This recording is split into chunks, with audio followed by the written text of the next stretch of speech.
The bomb whistled overhead, and Katherine Wilson pressed her body against the field hospital wall, her breath caught in her throat. The explosion rocked the ground beneath her feet, sending dust cascading from the ceiling. Around her, nurses rushed to shield patients with their bodies, to steady for bottles swinging wildly on their metal stands. When the tremor subsided, Katherine straightened her uniform and returned to changing Private Miller's bandages.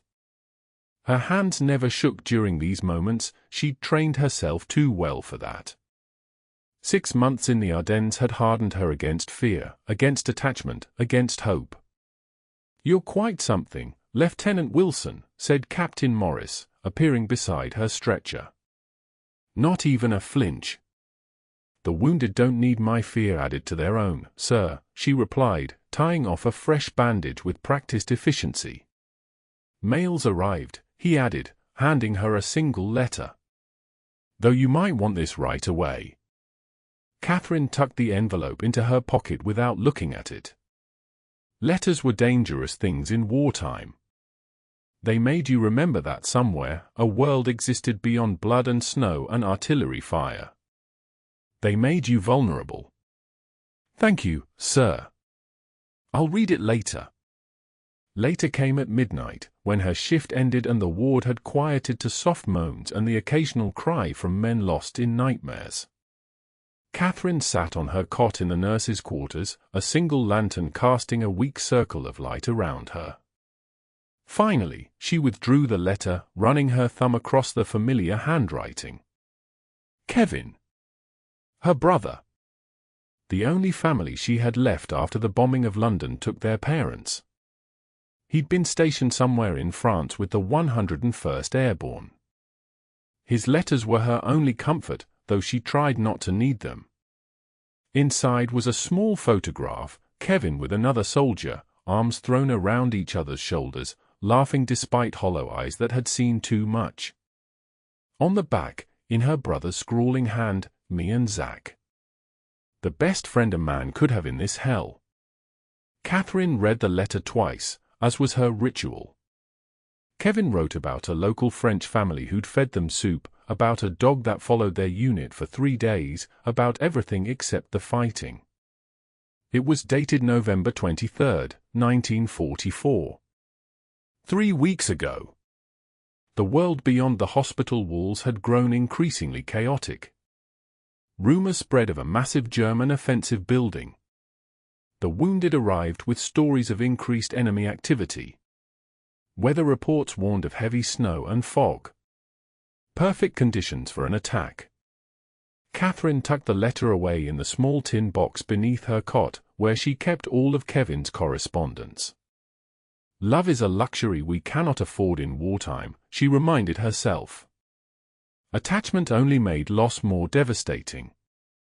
She'd learned that lesson with each soldier who died under her care, with each letter she'd helped write to wives and mothers and sweethearts. Her job was to mend bodies, not hearts, especially not her own. 2 days later, the Germans launched their surprise offensive. The Battle of the Bulge began in earnest, and Katherine's field hospital was overrun with casualties.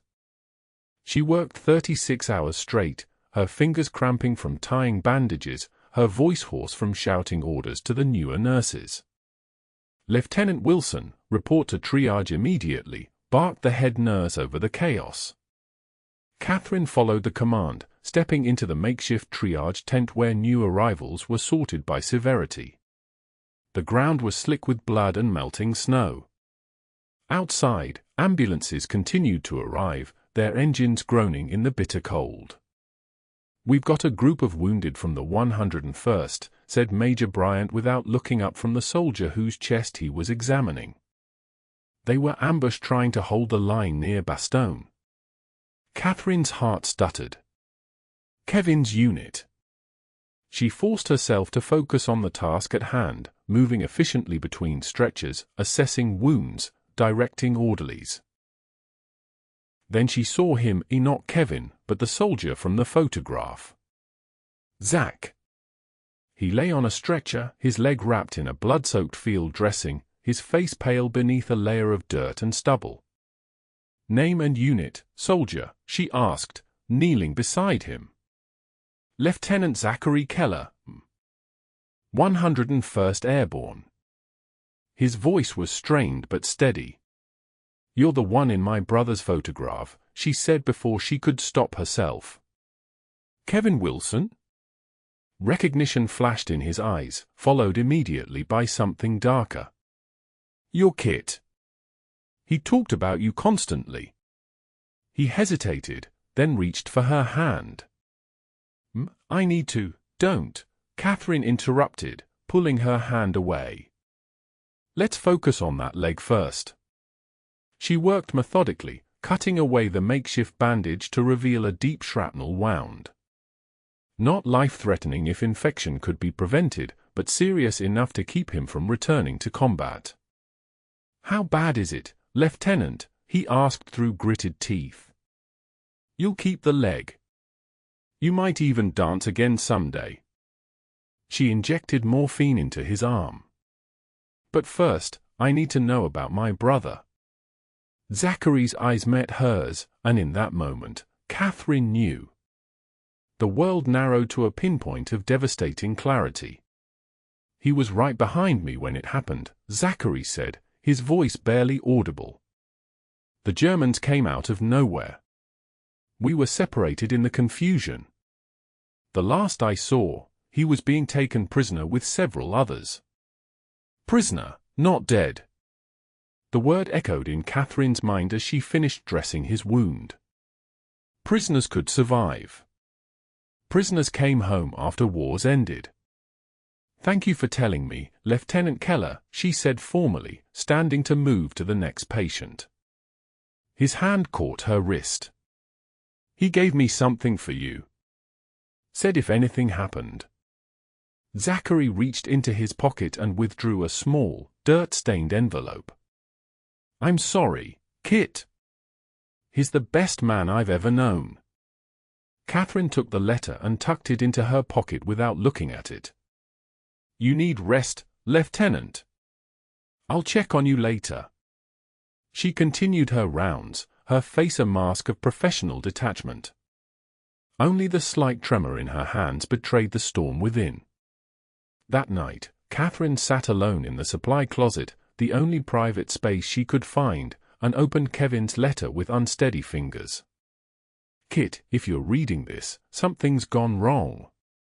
Don't worry too much, you know I'm stubborn enough to survive anything. But just in case, there are things you should know. I've asked Zach to deliver this personally. Trust him, Kit. He's saved my life more times than I can count, and he's the finest officer I've ever served with. Too good for this damned war, like all of us. Remember what Dad always said? Wilsons don't quit, they just reassess the situation. Well, I'm reassessing now. This war has taken enough from us.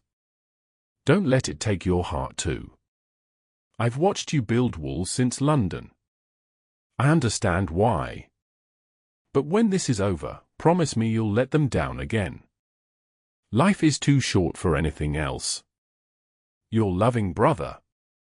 Katherine pressed the letter to her chest, tears finally breaking through the careful control she'd maintained for months. Kevin knew her too well, knew how she'd armored herself against pain by refusing to feel anything at all. When the tears subsided, she carefully folded the letter and returned to the ward. Lieutenant Keller was awake, staring at the canvas ceiling. How's the pain? She asked, checking his bandage. Manageable, he replied, then added, Did you read it? Katherine nodded, not trusting her voice. He talked about you all the time, Zachary said softly. The brilliant sister who could have been a doctor if women had a fair shot. The one who'd stitch up neighborhood kids and stray cats with the same calm efficiency. He exaggerates, Katherine murmured, though the memory of those carefree days before the war stung like salt in an open wound. I don't think so. Zachary's gaze was steady. He showed me your letters. You write like a poet, even when you're just describing hospital shifts and K-rations. Katherine felt an unexpected flush of embarrassment, and something else, something she hadn't felt in so long she hardly recognized it. Interest. Connection. "You shouldn't be talking this much," she said, reverting to her professional tone. "You need rest." "Lieutenant Wilson," he called as she turned to leave. "Kevin is alive. I'd bet my life on it. He's too smart, too resourceful to. Hope is dangerous in wartime, Lieutenant Keller," she cut him off. "I learned that lesson in London." "Maybe," he replied. "Or maybe it's the only thing worth fighting for." 3 days later, Katherine found herself assigned to the ward where Zachary was recovering. The hospital had reorganized to accommodate the influx of wounded from the ongoing battle, and she suspected Major Bryant had deliberately placed her there after noticing her checking on Lieutenant Keller between shifts. "Good morning, Lieutenant," she said briskly, approaching his bed with fresh bandages. "Let's see how that leg is healing." "Still attached, so I'm counting it as a win," Zachary replied with a smile that transformed his battle-weary face. As she worked, he watched her with an intensity that made her uncomfortable. Not because it was unwelcome, but because it wasn't. "Tell me about London," he said suddenly. "Before, I mean." Katherine's hand stilled momentarily. "Why?" "Because Kevin said it was your favorite place in the world. Because I'd like to see it through your eyes instead of through bomb sites and reconnaissance photos." Perhaps it was exhaustion, or perhaps it was the way he spoke, as though her memories mattered, as though the world that existed before the war was still real, but Katherine found herself speaking. "There was a bookshop on Charing Cross Road," she began hesitantly. "It smelled like pipe tobacco and old paper. The owner let me sit for hours reading medical texts I couldn't afford to buy." As she wrapped fresh gauze around his leg, Katherine described London's parks in spring, the Thames at sunset, the small flat where she and Kevin had grown up. Zachary listened with such focused attention that she almost forgot they were in a field hospital surrounded by the wounded and dying. "What about you?" she asked as she finished. "Where's home?" "Massachusetts.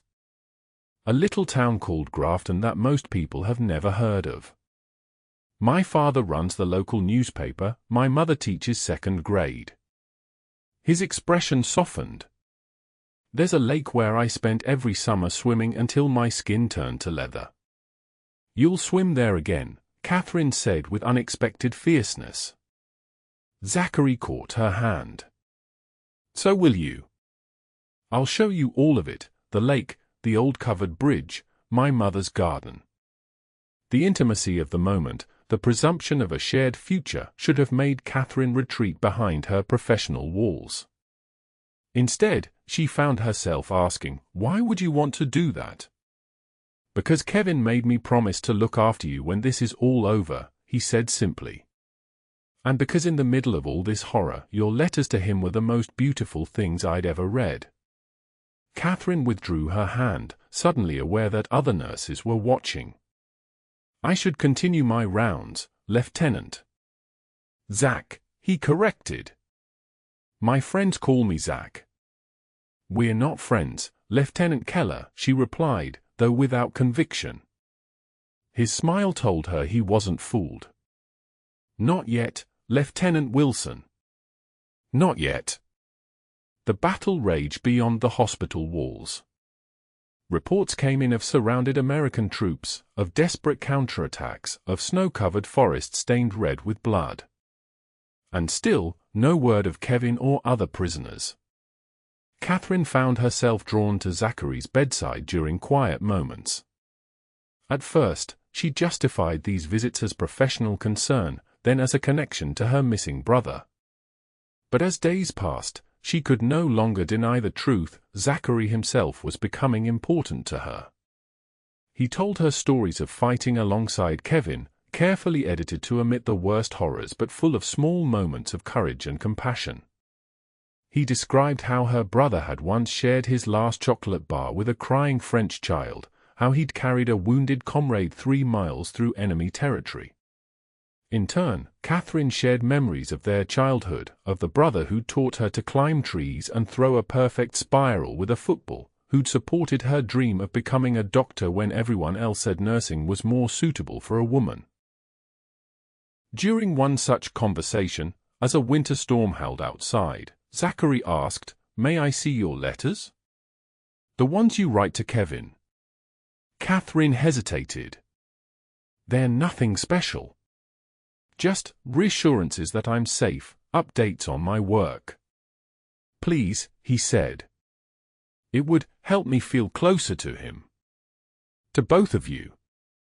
She retrieved the carbon copies she'd kept of her recent letters, a habit she'd developed to remember what she'd already told Kevin, and handed them over with uncharacteristic shyness. Zachary read them slowly, his expression changing from concentration to something like wonder. "You never tell him about the bombings," he observed. "About the danger you're in." "He worries enough," Katherine replied. "And these descriptions?" Zachary continued, pointing to a passage where she detailed the sunrise over the snow-covered Ardennes. "In the middle of hell, you still see beauty. Sometimes it's the only thing that keeps me sane," she admitted. "Will you write to me?" he asked suddenly. "When I'm sent to the recovery hospital in England next week." The request caught her off guard. "I'm not sure that would be appropriate, Lieutenant." "Because I'm not your brother? Or because you're afraid to care about someone else who might not come back?" His directness should have offended her. Instead, it cut through her defenses like a surgeon's scalpel, precise and necessary. "Both," she answered honestly. Zachary nodded slowly. "Fair enough. But I'm going to write to you anyway, Kit. And maybe someday you'll write back." The day before Zachary was to be transferred, Katherine found a small package on her cot, a leather-bound journal wrapped in brown paper. "For your thoughts too private for letters," the note read. "Until we meet again." That night, she filled the first page with words she couldn't say aloud, her fears for Kevin, her growing feelings for Zachary, her exhaustion with death and suffering. It was the first time since London that she'd allowed herself to acknowledge the weight she carried. The next morning, as orderlies loaded patients onto ambulances bound for the airfield, Katherine approached Zachary's stretcher. "I have something for you," she said, pressing an envelope into his hand. "Don't open it until you're on the plane." Their fingers touched longer than necessary. In any other circumstance, it would have been nothing, this brief contact. But in the context of war, of discipline and protocol and emotional restraint, it felt like a confession. "I'll find him, Kit," Zachary promised. "As soon as I can walk, I'll find out what happened to Kevin." "Just focus on healing," she replied. "The war will end eventually." "And after?" he asked, his eyes holding hers. Katherine allowed herself a small smile. "After, perhaps we'll see that lake in Massachusetts." As the ambulance doors closed, separating them, Katherine felt a shifting inside her, like tectonic plates realigning after an earthquake. The walls she'd built weren't crumbling exactly, but perhaps a window had opened, letting in fresh air and possibility. 2 weeks after Zachary's departure, the first letter arrived. Katherine recognized his handwriting immediately and tucked it away until her shift ended. Alone in her quarters, she opened it with a mixture of anticipation and trepidation. "Dear Kit, England is exactly as dreary as you described, though the hospital is warm and the food almost resembles actual sustenance. The doctors say my leg is healing well, soon I'll graduate from crutches to a cane, which I plan to wield with dramatic flair. I've made inquiries about Kevin through official and unofficial channels. Nothing concrete yet, but rumors suggest prisoners from the 101st were moved to a camp near the German border. I won't rest until I have more information. I read your letter a dozen times on the flight. Your confession that you look forward to seeing America through my eyes someday gave me more strength than all the plasma and penicillin they're pumping into me. The nurses here are efficient but lack your poetry. Yesterday, one told me I was healing adequately. High praise indeed. But I find myself missing the way you'd say impressive granulation tissue with that small smile that suggested you were actually pleased with my progress. Write to me if you can. Tell me about the sunrises, about the small mercies you witness, about the thoughts you've put in that journal. Or don't write, and know I'll understand. Either way, I'll keep sending words across the channel to you. Yours. Zach. Katherine ran her fingers over the words, feeling the indentations his pen had made in the paper. Then, contrary to every rule she'd made for herself about emotional entanglements during wartime, she took out her pen and began to write back. Their correspondence continued through the bitter winter months. Katherine described the small triumphs and devastating losses at the field hospital. Zachary wrote of his recovery and his tireless efforts to locate Kevin. In February, a breakthrough came. Kit, I have news. An officer I know with intelligence connections confirmed that a group of American prisoners, including men from the 101st, were liberated from a work camp near the Rhine. The names are still being processed, but Kevin's unit was definitely among those captured in that area. I'm being discharged next week, not back to combat, but to a desk job in London coordinating medical evacuations. I'll be perfectly positioned to track returning POWs. Hold on to hope, Kit. It's not a luxury, it's ammunition for the battles we still have to fight. Counting the days until I see you again. Zach. Katherine pressed the letter to her heart, allowing herself to believe, truly believe, that Kevin might come home. And with that hope came another, that whatever was growing between her and Zachary might have a future beyond the war's brutal geometry of loss. March brought the first signs of Allied victory. The German offensive had failed, and American forces pushed steadily eastward. Katherine's field hospital followed the advance, setting up in abandoned buildings and field tents as the front lines moved. Then came the letter that changed everything. Kit, I hardly know how to write these words. Kevin is alive. He arrived at a processing center in London yesterday, malnourished and exhausted, but alive.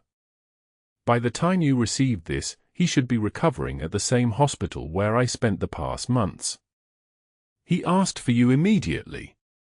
I've initiated emergency family reunion paperwork. Given your service record and his condition, it should be approved quickly. There's so much more to say, but it should be said in person. Come to London as soon as you can. With all my heart. Zach. Katherine read the letter 3 times, her hand shaking so badly that the paper rustled like autumn leaves. Kevin alive. The possibility of seeing him, and Zachary, in London. It seemed too miraculous to be true. The next day, her commanding officer confirmed that her leave had been approved. You ship out tomorrow, Lieutenant Wilson. Your brother's recovery is a priority, the brass understands that. Katherine packed her meager belongings, including every letter Zachary had sent. As she prepared to board the transport plane, another nurse handed her a telegram that had just arrived.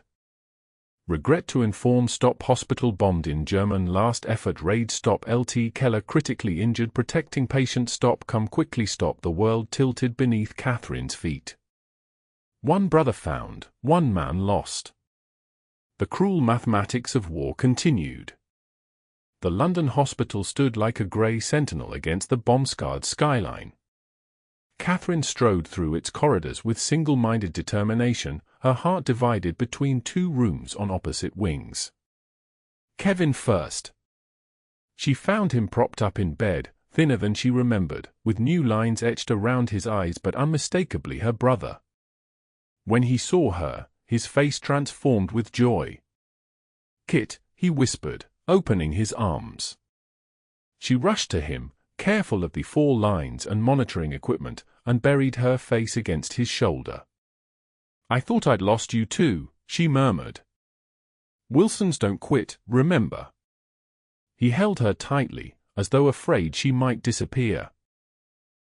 For 10 precious minutes, they clung to each other, exchanging abbreviated versions of the months they'd spent apart. Then Kevin asked the question she'd been dreading. "Have you seen Zach yet?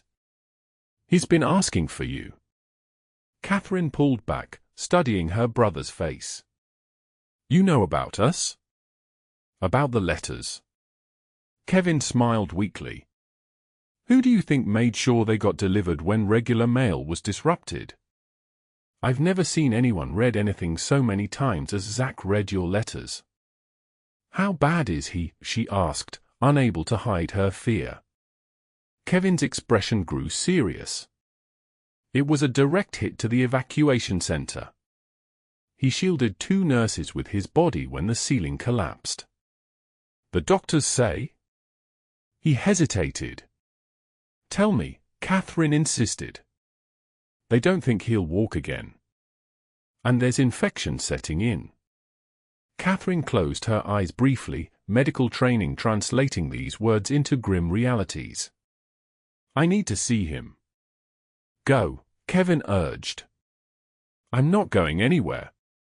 She found Zachary in the critical care ward, surrounded by machines and monitors.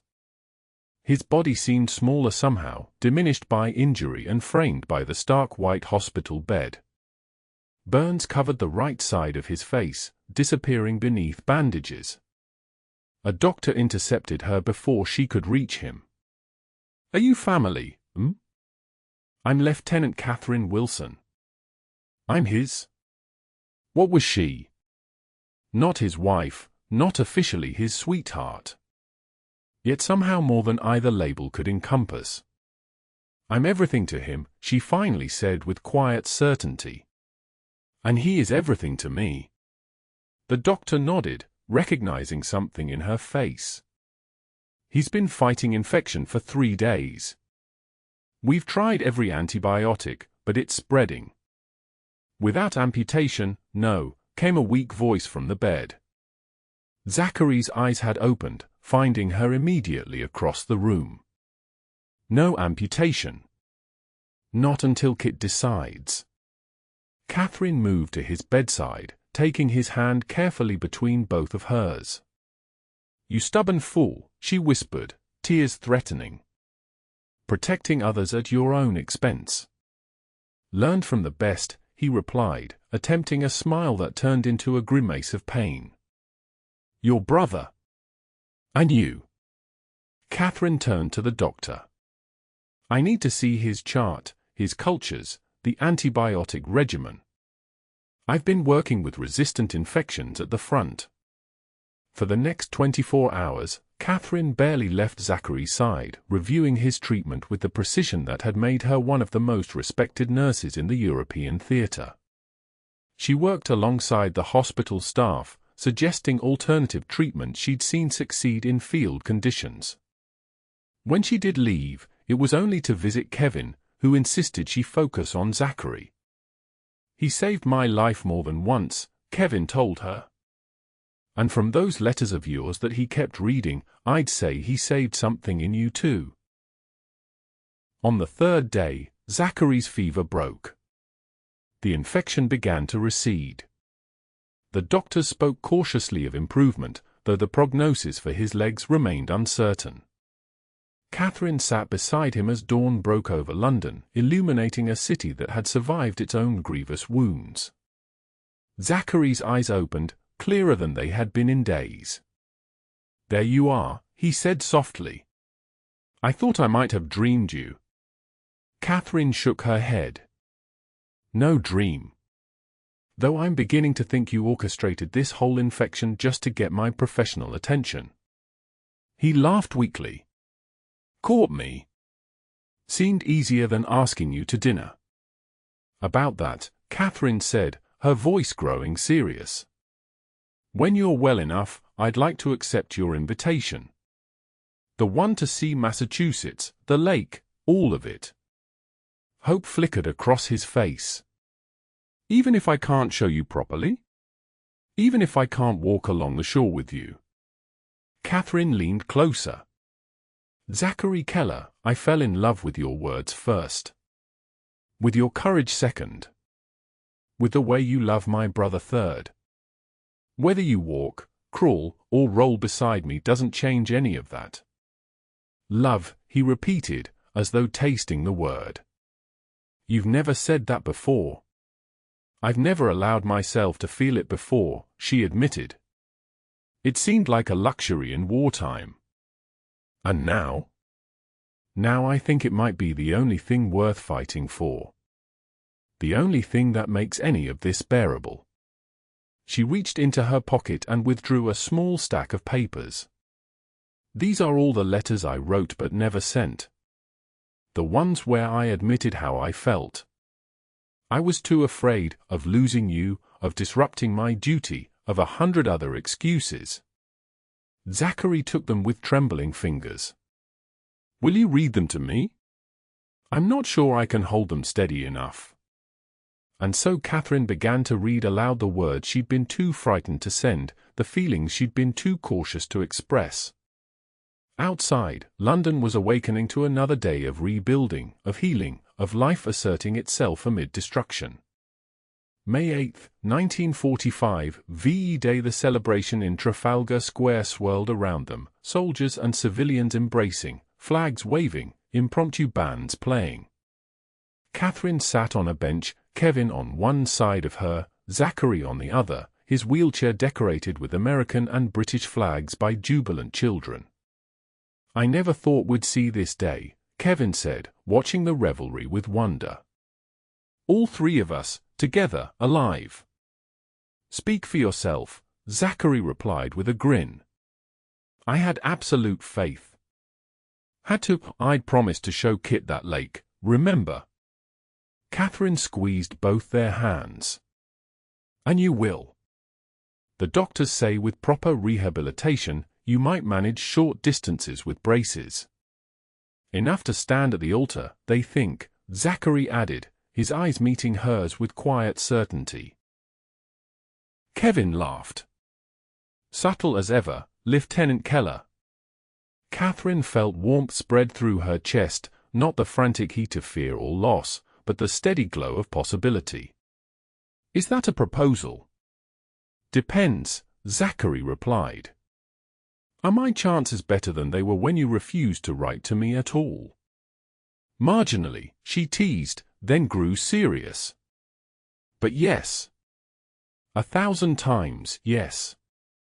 As fireworks began to explode overhead, painting the London sky with bursts of color, Katherine thought about the journey that had brought them here, from a field hospital in the Ardennes to this moment of victory and promise. The war had taken so much. Her parents. Zachary's mobility. Years of Kevin's youth. But it had given them this, a love forged in the crucible of humanity's darkest chapter, tested by separation and suffering, and ultimately triumphant. What are you thinking? Zachary asked, watching her face in the kaleidoscope light of the fireworks. Katherine smiled, remembering the false belief she'd clung to for so long, that love was a luxury in wartime, that attachment only led to greater pain. I'm thinking that sometimes, the things we fear most are exactly what save us in the end, she replied. Zachary nodded in understanding. Not a luxury after all, then? No, Katherine agreed, looking between the two men who had brought her back to life. Not a luxury. A necessity. The very thing that makes us human even in the most inhuman times. As the celebration continued around them, Katherine Wilson made peace with the war that had shaped her, with the losses that had marked her, and with the love that had ultimately saved her. Tomorrow would bring new challenges, rehabilitation for Zachary, nightmares for Kevin, a world in need of rebuilding, but tonight, in this moment of hard-won joy, the future stretched before them like an open road, leading home.